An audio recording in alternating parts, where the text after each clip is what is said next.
competitive advantage.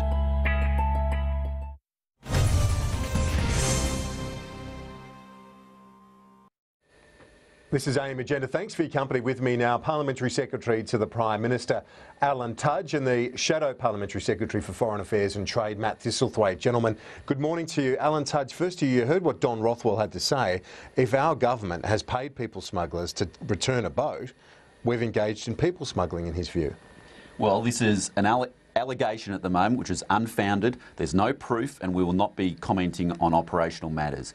Our firm resolve has been, since the start, to stop the people smugglers' business, to stop the boats, and that's exactly what we've done. So when you say an allegation and it's not proven, are you saying it wasn't done in the government's view? This is an allegation which has been made, which is unproven. Now, we have not confirmed this. We have not denied it. We have simply said that we do not comment on operational matters to do with sovereign borders. We've always had that position right since the very beginning of our policy. We've had that for very good reason. Not quite. The Immigration Minister last week said no. We've had this policy for very good reason. That's because we don't want to inform the people smugglers exactly what we are up to. Now, we've been very successful with this policy. We've stopped people drowning at sea. We've protected our borders. We've given greater confidence to our overall immigration program as a result. Sure, it has been successful. No argument from me on that. But I guess the question is, don't the Australian people deserve to know if we've engaged as a government in people smuggling? We've always had the policy, as you know, Kieran, not to comment on operational matters. But Mr Dutton did last week, and so did Julie Bishop. National security matters. But they both said no last week. We haven't, and now they're saying we're not going to confirm it. It's a debacle.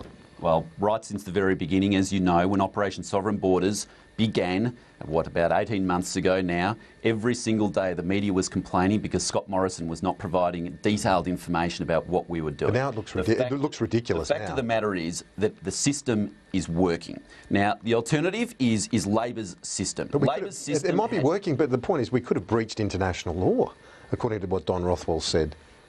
Well, as you would have heard from the Immigration Minister yesterday as well, who said that everything that we do is within the confines of the law, it's within the confines of our international obligations. But the important thing is that we have stopped the boat. Consequently, we have stopped hundreds of people drowning at sea and saved billions of dollars in the process. Well, that's all true, those points at the end, I guess. But what's the Labor's view on this? I know you've written to the Auditor General wanting to know whether this money was spent. If it's by an intelligence agency, as the Daily Telegraph reports this morning, ASIS, do you really want to expose that? Because surely in terms of national security, you don't want our intelligence agencies, their work exposed either, surely.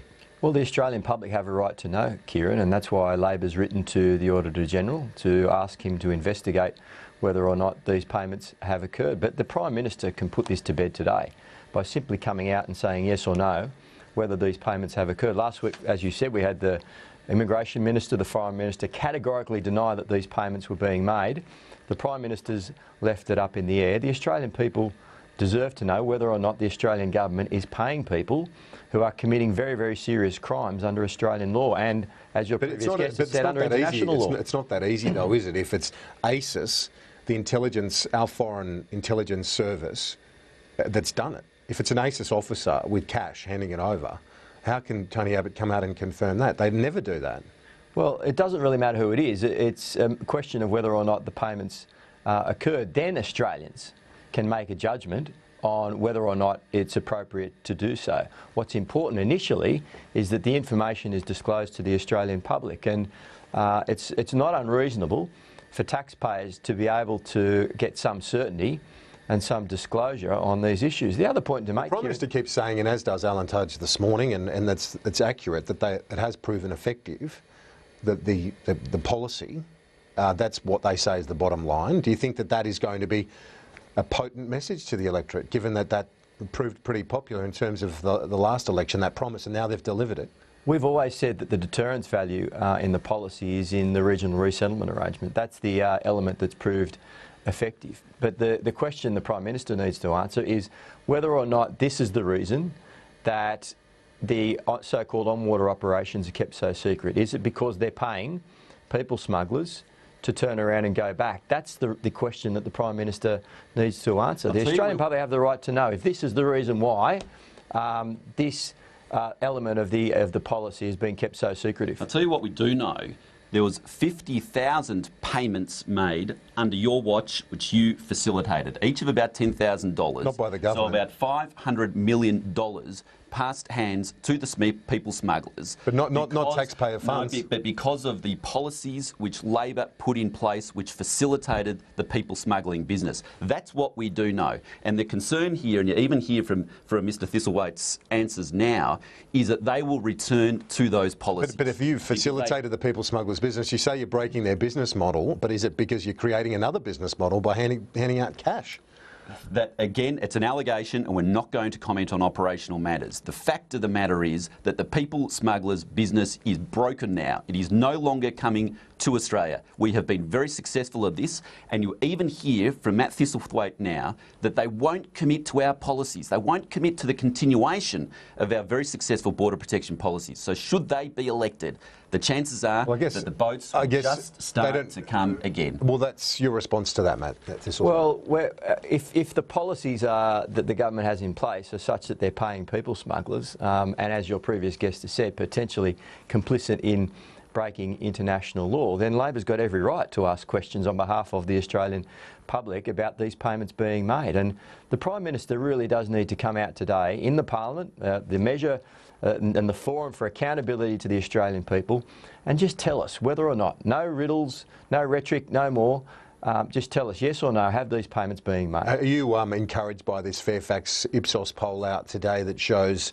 Labor up a couple of points, the government down? What do you put that down to? I've consistently said on your program the polls are going to go up, the polls are going to go down, and there's plenty left before the next election. What's important is the policies, and I think we're seeing that the approach that this government's taking, particularly on important issues like housing affordability, demonstrate just how out of touch they are. With 7 in 10 of those surveyed in capital cities saying that it is not affordable for first home buyers to crack the market.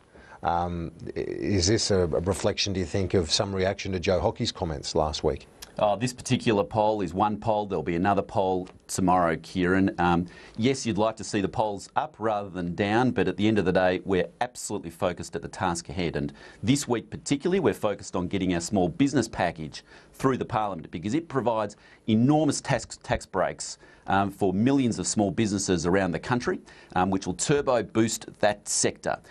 It'll create further jobs, create further investment, and that's overall that's good for everybody. Not an easy time coming up for the next few months, certainly in August when Bill Shorten appears before the Royal Commission. If he's so convinced that he's done, everything to look after cleaners and the rights of workers when he was Secretary of the Union, why doesn't he come out and just make a definitive statement, do it to Parliament like you're urging the Prime Minister to do on a separate matter, but clear this up? Otherwise it is going to linger through the papers and elsewhere. Well, Bill's cooperating. He said that he'll provide evidence to the Royal Commission. What's important in a lot of these agreements and awards is the details, and I think Bill needs to be given the opportunity to explain those details in the appropriate forum, which is, in this case, the Royal Commission. He said that he'll cooperate. Politically, wouldn't you urge him to come out and do it, get on the front foot if he's done, it's all been to the benefit of workers? Why not just get out there on the front foot? Well, he has done that. He's happy to stand on his record. He's happy to say that he's worked with workers for over 20 years. He's happy to stand on his record. He's happy to say that he's left workers in the AWU and in the country better off, and I think he'll be able to explain that in detail at the Royal Commission when he gives evidence. Is that fair enough? He could explain today. What's wrong with him doing a doorstop today and explaining exactly what happened in relation to those deals? Those deals, they stink. And frankly, he should come out and explain exactly what his role was in relation to it, particularly the Clean Event deal, which seemed to trade off penalty rates for union payments. Now, Caesar Mellon resigned over that. The AWU officials now are trying to retract that agreement. What was Bill Shorten's role in that? He should come out and explain that. We're out of time, Alan Tudge. Matt Thistlethwaite, thanks so much. Have a good day. Thanks so much. A quick break on AM Agenda. Back in just a moment. After the break, I'll be joined by Michael Kroger. Also, my chat this morning.